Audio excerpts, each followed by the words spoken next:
Asia Confidential, brought to you by BNP Paribas, the bank for a changing world.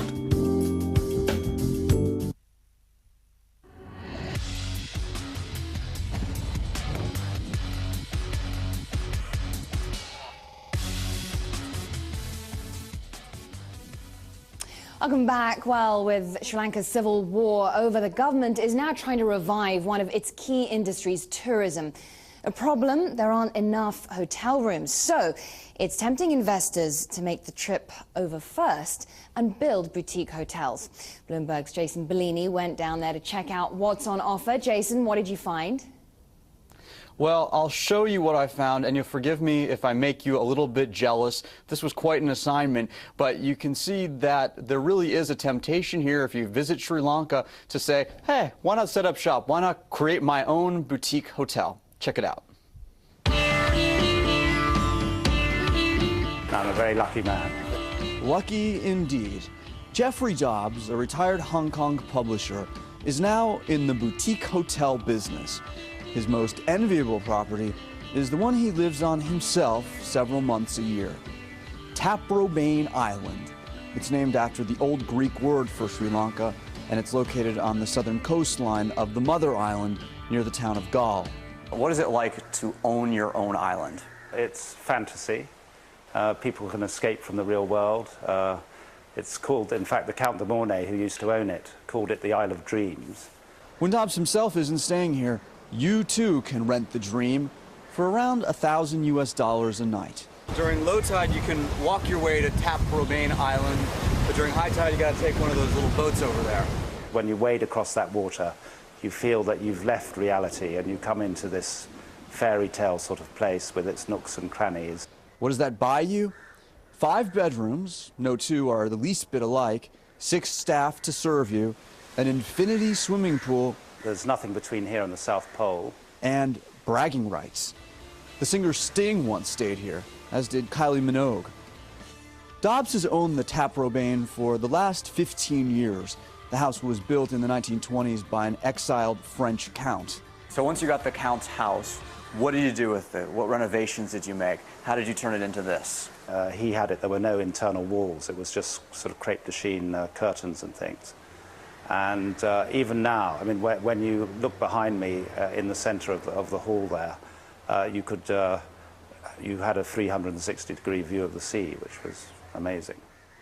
Dobbs' other properties, his 3 boutique hotels, are no longer islands unto themselves.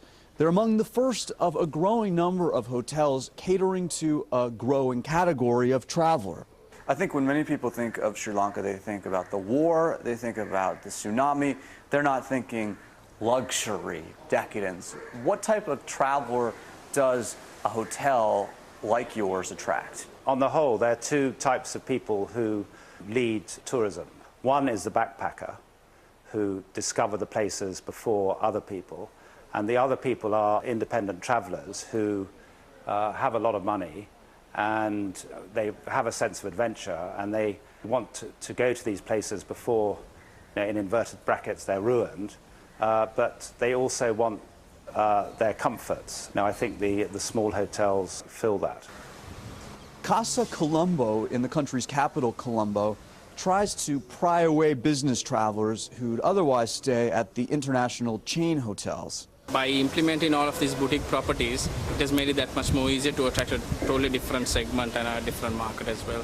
The high-spending, upmarket traveler. Sri Lanka's Tourism Development Board is encouraging developments like these.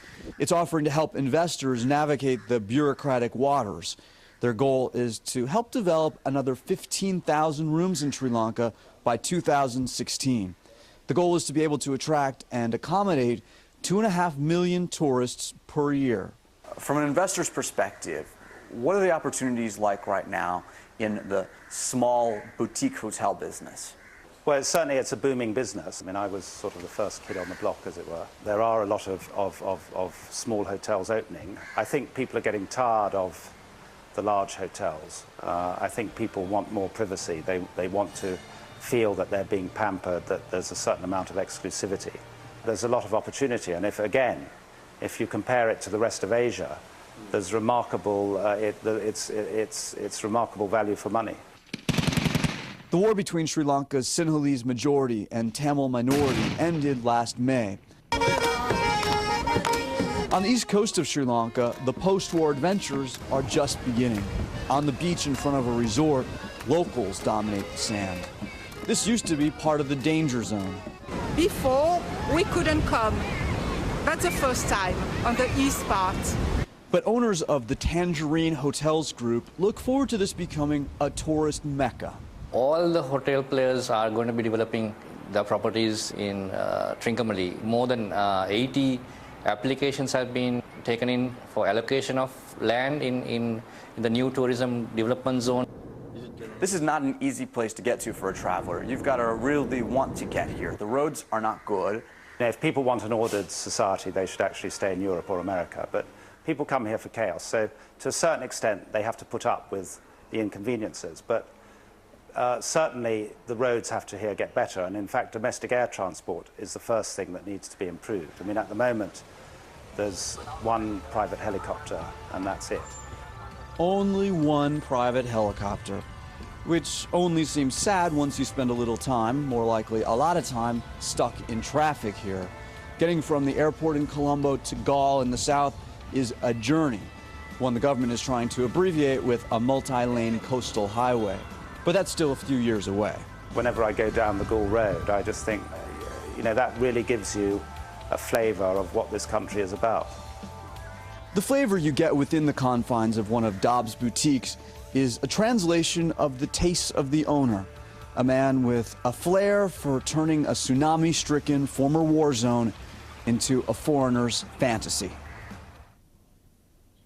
All right, Miriam, so think about it. If we got 10 people together, you can fit 10 people in that house on the island. We each pay $100 a night. That's not so bad. I could You know, Jason, I was gonna say this looks like it was a really tough assignment. I can see it's taken a toll on you. From what you said, a growing market for boutique hotels, but tell us a little bit about the obstacles to foreign investment. What are the risks?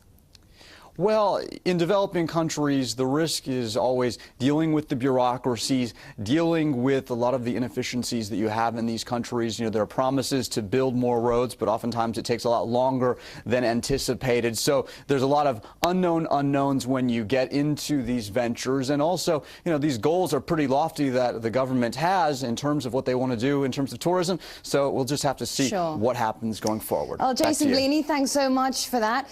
Well, that's it from us for today. Don't forget to send us your emails, comments and story suggestions to the usual address, asiaconfidential@bloomberg.net. I'll be back tomorrow, same time, same place. Join me then. Asia Confidential.